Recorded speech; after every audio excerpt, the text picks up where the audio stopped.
Isang mapagpalang araw na naman po mga kapatid at muli tayo mag-aaral ng salita ng Diyos. At ang salita ng Diyos natin pag-aaralan natin po itong kukunin sa libro ni Propeta Isaiah, Kabanata 46, talata 10. Ang sabi po dito, sa simula pa'y itinakda ko na at aking inihayag kung ano ang magaganap. Sinabi kong tiyak na magaganap ang lahat ng balak ko at gagawin ko ang lahat ng gusto kong gawin. Sabi sa NIV translation, I make known the end from the beginning, from ancient time, what is still to come. I say, my purpose will stand, and I will do all that I please. Mga kapatid, mga magulang, mga kaibigan, ito po ang salita ng Diyos. Ang papuri, ang pagsamba ay para lamang po sa Kanya. Itong binasa po natin mga kapatid, ito ay may kita natin na ang Diyos ay may plano. Ang Diyos ay may gustong gawin, may purpose sa lahat ng bagay. At ang kanyang plano, ang kanyang purpose ay magaganap.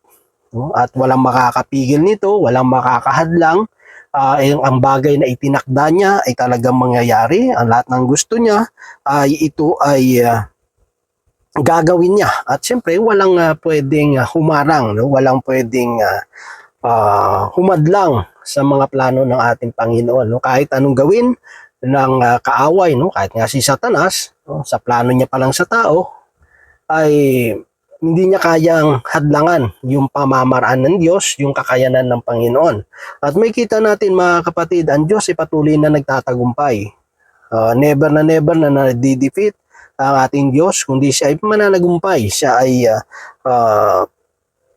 panalo, no, sa lahat ng bagay. At kaya dito may kita mo, no, na itinakdanan ng Diyos. Ibig sabihin, kapag itinakdanan ng Diyos yung bagay na yon, na talagang mangyayari yon mga kapatid.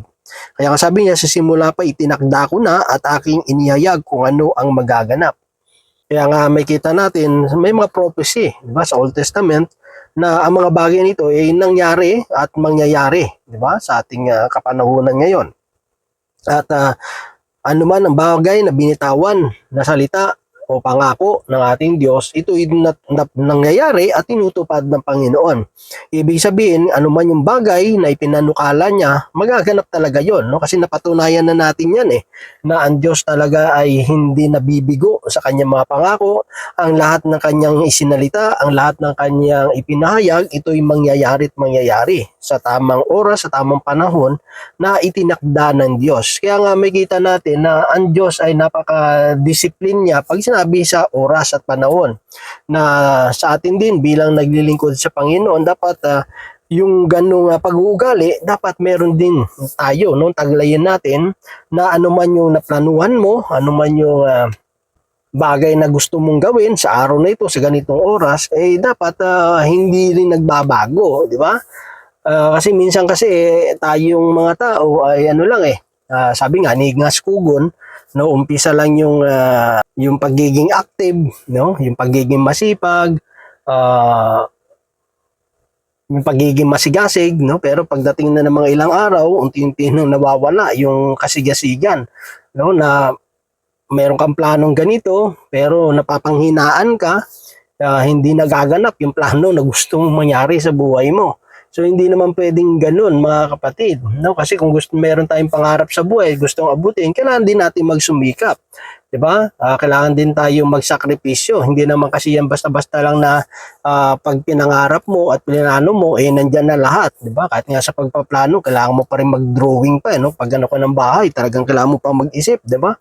Yung mga architect na gagawa ng bahay mo sa pagpaplano nila, pinag-iisipan din nila yan, no? Hindi naman yan parang naisip mo lang, mamaya nandyan na, hindi naman yan magic, no? Hindi pa meron ka pa rin gagawin, ano ka ng time mo, ng oras mo, pagpaplano, di ba? Kung anong gusto mo patayo sa bahay mo. So may mga ano yan mga sacrifices din. Kailangan mo mag-ipon, kailangan mo magbawas ng gastos kapag meron kang tinatarget na pagkakagastusan. Siyempre, kailangan mo rin ibabudget talaga. Kasi kung hindi ka rin magbabudget, hindi ka magpaplano, paano ngayon? No? Paano mo matutupad yung pinapangarap mo at yung mga bagay na gusto mong gawin? Di ba? Nandun pa rin yung preparation. Kasi tayong tao, kung puro lang tayo plano at hindi rin natin yung determinasyon natin at yung desire talaga natin, kasi minsan iba kasi yung sinasabi natin, iba yung laman ng puso natin minsan sa ginagawa natin, di ba? Maganda yung plano, pero ang tanong, handa ka bang magsakripisyo para dyan sa planong mong magandang yan, di ba? Kahit handa naman natin, kahit anong planong gawin natin, may ano talaga yan, mayroon kang sacrifices, no? Mayroon kang effort na gagawin, di ba? Pero syempre, hindi natin nahayaan na mawala lang itong, lalo na pag maganda naman at para sa ikabubuti ng lahat. Ipinanalangin naman natin sa Panginoon. Kasi sabi, nasa Diyos ang awa, nasa tao ang gawa, 'di ba? Titignan lang din naman ng Lord kung talagang desidido ka sa gagawin mo, 'di ba? Kahit maganda naman niya, kahit inaprubahan ni Lord 'yan, kung nakikita naman ng Panginoon na parang papatay-patay ka naman, parang wala ka namang ganang matupad yung pinaplano mo, kasi nga ang iniisip mo baka mapagod ka, 'di ba? Iniisip mo yung gastos, yung sakripisyo na gagawin mo, 'di ba? Na yung budget mo, yung kain mo medyo kailangan bawas-bawasan kasi nga nagtitipid ka, no? Hindi mo naman din pala kaya. So paano magaganap yung mga bagay na pinapangarap mo? Siyempre, yung mga bagay na pinapangarap natin sa future kasi yun, di ba? Yung mga plano natin, gusto nating marating sa future, o ang pagtatanim ngayon, di ba? Hindi dun sa future. Kaya nga yung preparation ngayon, di ba? So kung wala tayong preparation at wala tayong gagawin, anong mangyayari? Pero ang ating Panginoon, ang ating Diyos, mga kapatid, no, lahat ng kanyang binabalak, talagang kanyang gagawin, di ba? Hindi niya hayaan na yung plano niya ay hindi matupad, kasi ano yun, magiging, kasi Diyos siya, di ba? Kung ano yung sinabi niya, talagang gagawin niya. Kung ano yung binalak niya. Kasi hindi siya nagkakamali Diba? Hindi pareho sa atin. Kaya nga kailangan pa rin natin ng gabay, ng patnubay ng Panginoon, kasi may mga bagay talaga na sa tingin natin tama, pero ang ending nito kapahamakan. Diba? Pero ang Diyos, pag nagplano yan, kapag nagbalak yan, talagang sigurado, di ba? Walang palpak, talagang the best, di ba? Maganda ang kalalabasan. Kasi wala naman nag-a-advise sa kanya Hindi niya naman kailangan humingi ng payo kung kasi kanino man. Kaya maganda talaga na ini-inline din natin yung plano natin sa plano ng Diyos. Kasi pag ang Diyos nagplano, talagang magaganap di ba? So kaya kapag nagplano tayo, kapag meron tayong naisipan, napakalaga, isang guni natin agad sa Diyos. Lord, ano ba ito? Kalooban mo ba ito? Ito ba ay ayon sa plano mo? Ito ba, Lord, ay approve ba? Okay ba ito, Lord? No? Kailangan hinihingi natin yung approval ng Panginoon kung ito ba ay okay o hindi, di ba? Kung hindi okay, edi wag mo nang ituloy, di ba? Hindi okay. Kung hindi okay ka, Lord, talagang palpak 'yun, hindi maganda. No, bakit mo itutuloy? Alam mo na walang approve ang Lord, alam mo na parang hindi kalooban ng Panginoon noon, kasi may mga sign naman ang Diyos naman magpapakita ng niya sa bawat isa sa atin kung dapat mo bang ituloy o hindi, di ba? Kung alam mo na at may pinapakita na si Lord sa iyo na wag mo nang ituloy at nararamdaman mo naman, wag mo nang ituloy, no? Kasi nga hindi maganda yung magiging epekto, hindi magiging maganda yung resulta.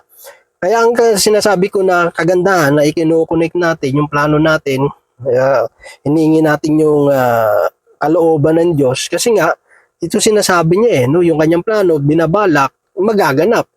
Kung yung plano natin, kasi ang Diyos naman may plano, may purpose at may plano sa bawat isa sa atin di ba?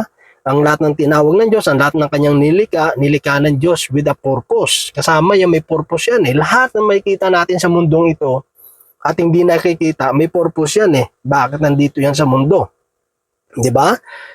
So, ganun din sa mga plano natin, sa mga binabalak natin, kung ito ay ayon sa kalooban ng Diyos at ayon din sa plano ng Panginoon, makakasigurado tayo. Walang sino man ang pwedeng humadlang, walang sino man ang pwedeng kumontra, walang sino man ang pwedeng magpahinto niyan. Kasi bakit? Kasi makakalaban nila ang Diyos. Di ba? Di ba? Makakalaban nila ang Diyos kasi kasama mo ang Diyos eh. Di ba? Pero kung isa yun lang yan na plano at hindi naman yan na gusto ng Diyos, yung ano, eh di ikaw lang yung ano, ikaw lang yung mahihirapan, ikaw lang yung haharap sa mga kumakalaban. Di ba? At siyempre, dahil hindi nga plano ng Diyos yan, malamang hindi talaga magsasucceed, hindi talaga magtatagumpay, magiging kabiguan lang yan. No? So, dito, simple lang naman yung gustong ipaabot ng Diyos. Na ano man yung plano ng Panginoon, yung purpose ng Diyos sa buhay natin, o mga bagay na itinakda niya, hindi natin kayang hadlangan yan. Kaya kunyari, sa mga mahal natin sa buhay, no? Kung talagang oras na nila at panahon na talaga nila, nakunin sila ng Lord, wala ka na magagawa dyan. Hindi mo na pwedeng hadlangan yan kasi naitakda na yan na talagang hanggang dyan na lang yan di ba? Hanggang dyan na lang talaga buhay niyan wala kahit anong gawin natin. Wala na tinakdanan ng Diyos na talagang hanggang dyan na lang talaga yan Di ba? May mga bagay talaga na kapag tinakdanan ng Diyos, kahit anong gawin natin, kahit ang siyensya pa, kahit sino pang dalubhasa, di ba? Ay talagang ano na yan wala ka nang magagawa dyan. Di ba? Kaya nga makikita natin mga kapatid, no, sa buhay natin, kung ang lahat na nangyayari sa buhay natin ay talagang may purpose. At ang mahalaga lang naman dyan mga kapatid, alamin natin ano ba yung purpose ng Lord, ano ba yung kanyang plano sa mga bagay na ito na nangyayari sa buhay natin, sa paligid natin. At kung hihingin natin yung karunungan at yung kalamang mula sa Panginoon, ida-direct naman tayo ng Diyos at kung tayo magtitiwala sa Kanya. Diba? Sabi nga, trust in the Lord with all your heart. No? And huwag kang mananangan sa sarili mong karunungan. No? Sa lahat ng plano mo, siya isang gunuin at Kanya kang itutumpak sa lahat ng iyong landasin. No? Ida-direct tayo ng Diyos sa tamang path na Kanyang inilaan sa bawat isa po sa atin. So yun lamang mga kapatid at nawa ang Diyos ay patuloy na magpala sa bawat isa sa atin. God bless po sa ating lahat.